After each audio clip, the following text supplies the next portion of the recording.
Good morning, everyone, and welcome to our next edition of Tiger Eye Talk. Please, Okay. I apologize. My guest is working on getting her camera back working, but welcome to Tiger Eye Talk. It's sponsored by Tiger Eye Solution, where we help business owners with their administrative tasks such as newsletters, website updates, and social media.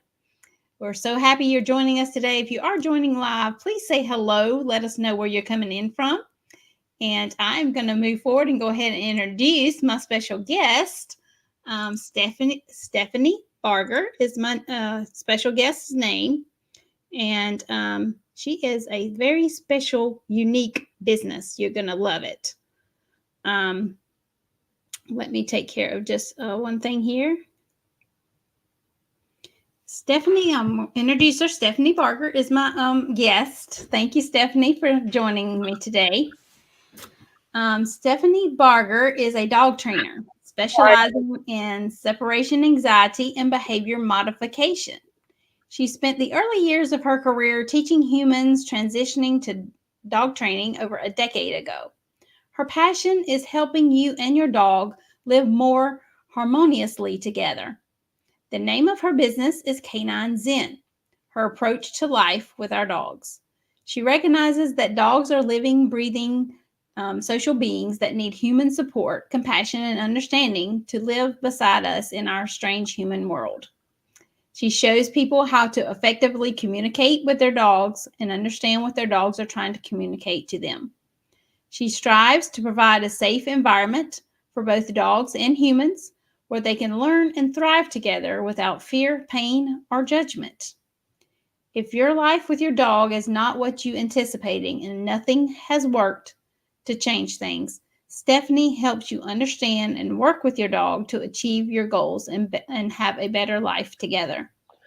She is an amazing teacher, works compassionately with both the humans and the dogs, and provides practical solutions for your dog training needs. Her goal is to calm the chaos in your home. How awesome is that? Thank you, Stephanie, for being here. Nice to be here, Lisa. Thank you. So, further introduce yourself and tell us maybe some of the tips and tricks that you use when you're helping train a dog. Well, I think the biggest thing is that people don't understand what their dogs are telling them. And so, really learning the dog's body language and particularly your dog's accent, because there's lots of stuff out there about body language, but some of it may apply to your dog and some of it may not. And so, really understanding your dog and knowing when they need support and helping you to know what your dog needs in certain situations, so that I'm not going to be there the whole time. So when new things come about, it's important that you have that understanding of what you need to do for your dog. Oh my gosh, yes, that's awesome. Awesome. So let's take it from the top, like when you first get a dog and they're a puppy. Okay. Take us from at that point on. So if they are a puppy, and bear in mind, puppy is under 6 months. Okay. Okay. The first thing that you want to be doing is introducing them to the world so that they're not afraid of all of the things. So that's called socialization.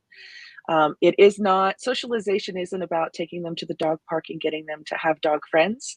It's about getting them used to our crazy human world, because a lot of it doesn't make sense to them and it can be scary. And you only have, if you bring your puppy home at 8 weeks, you only have another, let's see, 8 weeks, another 8 weeks to kind of get that initial socialization in. But you have to do it mindfully. You can't just shove them into these situations and hope that they tread water. You want to make sure that you are doing it consciously, and when the dog is showing discomfort, that you're advocating for your puppy. So it used to be that you would go to puppy class and you'd play past the puppy. right? Everybody would get to touch all the puppies, and the puppies would just be, and nobody paid attention really to whether or not the puppy was enjoying that. Some puppies are very social and they love all the people and they love all the attention. Other puppies are like, ooh, I don't know about you. And if you shove them into that situation and don't give them time to process it, then it actually is, it defeats the purpose. That makes total sense. It really Mm-hmm. does. Yeah. So after that 8 weeks, if of interaction, should it just be with the puppy and the owner? So there's a tightrope that you're balancing, Gotcha. right? Because you do not have your puppy fully vaccinated, okay, for the first 16 weeks, which is that socialization period. 8 is usually with the breeder. And then you get them for the other 8. So you want to make sure that your puppy is safe. However, as long as you're taking precautions, then you can introduce them to a lot of different things, right? You just don't necessarily want to put them on the ground everywhere. They can still be socialized to experiences and noises and different things in the environment without actually having 4 feet on the ground and then being unsafe because they might pick something up because somebody, they sniff something or get into something. Right, right. And that's very important as well, right? When they're that young. Right. Mm-hmm. Yes, you want to take those precautions, make sure they're fully vaccinated. Most people that do puppy classes will require vaccination prior to the puppy being able to participate in puppy classes. You certainly shouldn't take them to a dog park, during that period of time until they're fully vaccinated, but you do want to expose them to different things. And that can be people coming to the house, going out, but having them up off the ground, lots of different options. Okay. What's the best way during those 8 weeks, I guess, to exercise the puppy? Lots of different types of enrichment, nose games, playing, tug, fetch, interacting with them. Bear in mind, when they're this young, they're sleeping about 20 hours out of the day. That's So true. you're not trying to keep them entertained for that whole time. Basically, they eat, sleep, and go potty, and with little short bursts of play in between. Awesome. Okay, so let's move up to the next stage after puppy stage. Adolescence. This is when your puppy is going to forget everything that you've been working on with them for the last 5 to 6 months. Yes, probably. Yes, so. they are going to be coming into their own. You're less exciting than the world around them. They're more interested in their surroundings. They're less interested in engaging with you all of the time. And so you might find that recall or those sits or all of those things I have a brilliant puppy, everything is working great. And that starts to fall apart because they're an adolescent. And just like human teenagers, they are coming into their own and they want to do things their way, which is why putting some effort into those early days is really important because you have that to fall back on and leverage for this more adolescent behavior. And that can range anywhere from 5 to 6 months to at least a year and a half, if not 2 to 3 years, depending on the breed. Oh, wow. Just, when you have that adolescent, keep reminding yourself that period is much shorter than with a human adolescent. So you're dealing with it for a lot less. Gotcha. Would it be safe to say to go back to what you taught it as a puppy at this point in time and kind of reteach some of those things maybe? Yeah, you want to fall back into earlier. You might have developed criteria where they could do a lot of things around a lot of distraction. That may not be the case anymore. And so you're going to drop back in your training expectations and then build back up. Gotcha. Awesome. This is wonderful. After say a year, 2 years, what's good after that point in age? So most dogs are physically mature by about 2. Okay. Some breeds are more socially mature, closer to 3. Okay. But Gotcha. once you're hitting around the 3 year mark, you're looking at an adult dog, a young dog, but an adult dog. And so it's not that you can't change anything at that point. you're just on a different trajectory, right?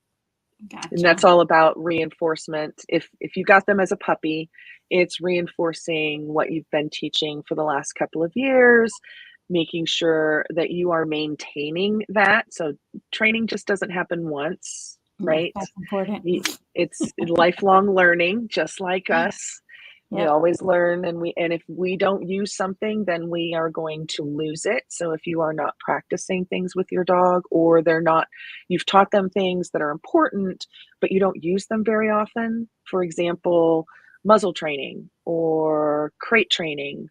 Frequently, that's really intensive during certain parts of a dog's life, and then they may only use it because they get nervous at the vet for a muzzle, right?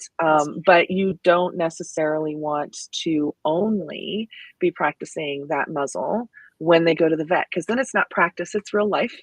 And if they're already nervous about the vet and you haven't kept them comfortable with the muzzle, then now you've got nervousness about the muzzle and the vet, which is going to only make things more complicated and challenging for the dog. So for those skills that you're not using very often, some people don't call their dog very often, but then when they bolt out the door and are running towards the busy street, we want that recall to work.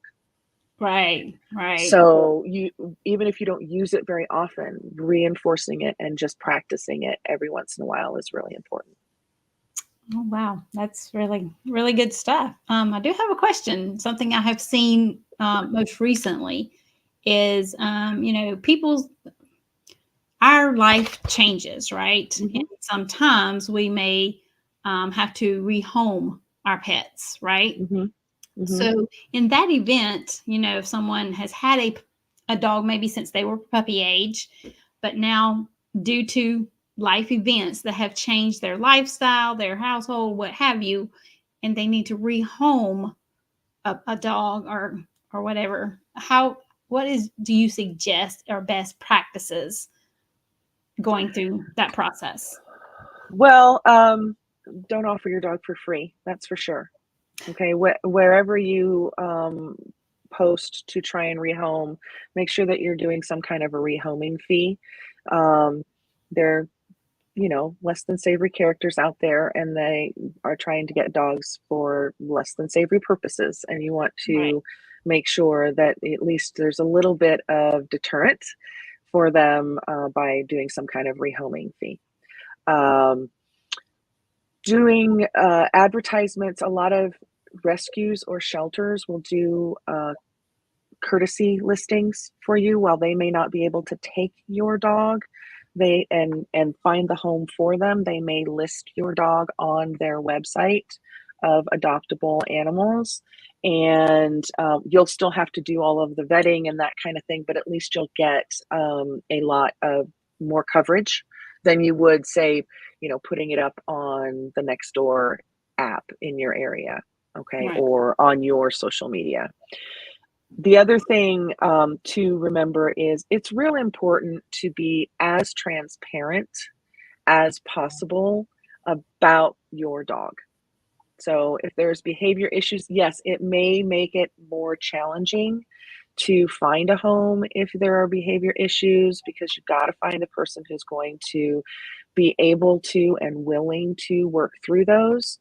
At the same time, the ping-ponging back and forth between different homes can be really, really difficult for the dog, and those behavior problems tend to get worse as that happens, because now they are clearly not, I mean, they're bouncing around all over the place, so they are not feeling safe. No. And when they are not feeling safe, then those behavior problems will become bigger. Right. And that could cause issues with a new Mhm. home, right? Yes, yes. Cause issues with a new home, may lead to them being rehomed again, Right. or worse. Yeah. Oh my goodness. Wow. Well, tell me something that some people may misunderstand about what it is that you do. Oh, well, I do a lot of things remotely, and I think one of the biggest things that people don't understand is, particularly with the dogs that I work with, that's actually better than having someone come into your home or taking your dog to a class.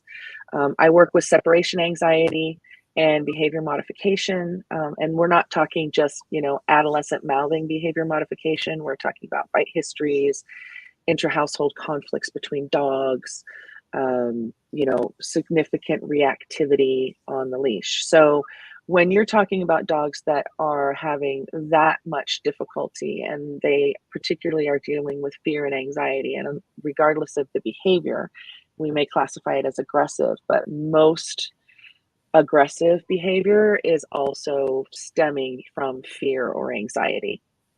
It's one of those fear responses. Right. You fight, flight, or freeze. So if someone has a dog that is having problems around people they don't know, then me coming into the home we're going to spend so much time with the dog just getting comfortable with me. Whereas I can do things online with you, and then we take that stressor out of the equation and we teach the dog some coping skills, some things that they can do in these situations outside of the situation. So a lot of people mistakenly think, well, I got to put my dog in the situation in order for them to learn. It actually slows down the learning to do that. You want to teach them these skills that you want them to do instead, right? Instead of lunging at the other dog, I want you to sit by my side. Whatever it is, you want to do that outside of those situations. And then you start putting them into some of those situations that are less stressful and build them up to the point where you want them to be. So a lot of people, they're like, oh, well, my dog is reactive to other dogs, so I'm going to, make them be around other dogs. That's not going to help them. Oh, wow. Another question too, if the home has more than one dog in it, can that cause issues, or how can that work out for the best? It can cause issues depending on, what you're doing to manage their interactions and how well they get along. For example, my boy behind me, he is getting older and he can be a little cranky. And he also deals with chronic pain. He's got some back leg issues. And so if I were to bring in another dog that he does not know, say my dog, I would like to be a puppy next time. So I wouldn't bring in a puppy at this stage for him because he can be a little intolerant when dogs are being fussy around him. Puppies are like that. And puppies jump all over other dogs, and he would not be tolerant of that. So, some of those things you want to take into consideration before you even bring a dog into the home. And then there's also, proper introductions. How much time are you spending making sure that they are comfortable and they are listening to each other and being respectful with each other? Make sure that there's no resource guarding with any of the dogs. Frequently people don't spend enough time in that interim stage. I've brought a dog in. Let's make sure everything is okay before we have them off leash and interacting without supervision. Wow, that's really important. Yeah. Yeah. Because otherwise you could end up having a little bit of a problem on your hands. Yes. What is the most important lesson you've learned over your career as an entrepreneur? Ooh, okay. Subject switch. I think it is I think it is authenticity and transparency. I think that my clients appreciate that.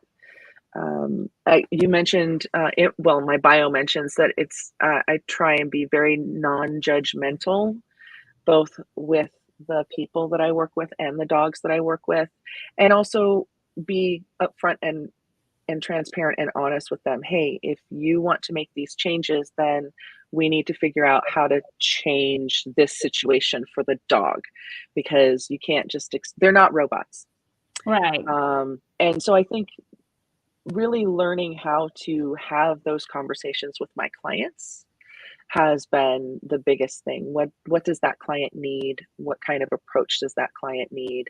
Reading the room, but being transparent and authentic. Awesome. Very, very good tips. So what is the number one takeaway your clients has experienced by working with you?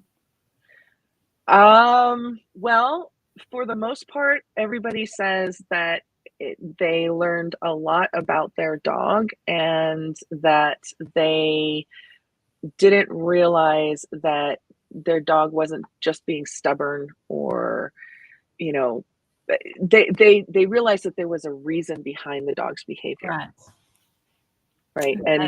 And that they had a bit of control over what those reasons what reasons were actually coming into play, right? You can change the environment, you can adjust things for your dog, and people tend to just think, well, no, the dog should do what I say and when I say it and how I want it. And we don't, and they also learn that the way that they communicate with their dog can provide a lot of information for the dog, and a lot of the things we do confuses our dogs. That's a good one we're too. we contradict ourselves. They're like, wait a minute, you're using this word, but now you're using it.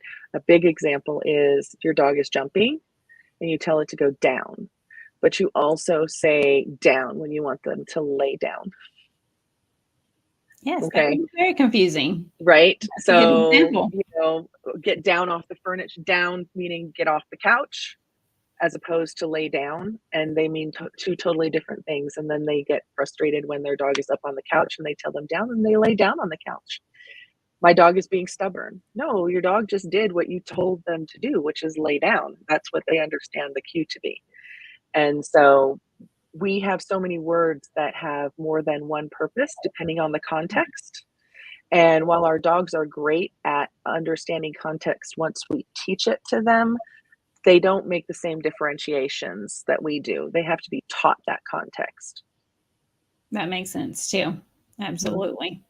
So where can people find you if they'd like to contact you and learn more and possibly work with you? Well, there's lots of places. The biggest and the easiest place is my website, caninezen.com. And canine is spelled out. So it's CANINEZEN, just like it's up on the screen, not the letter K and the number 9.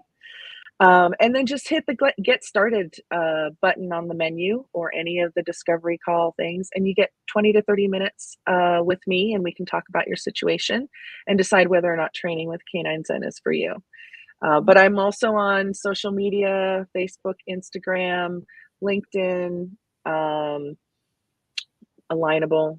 That's where we met. I'm on various talks. I've done some podcasts and YouTubes. So, I'm around. Awesome.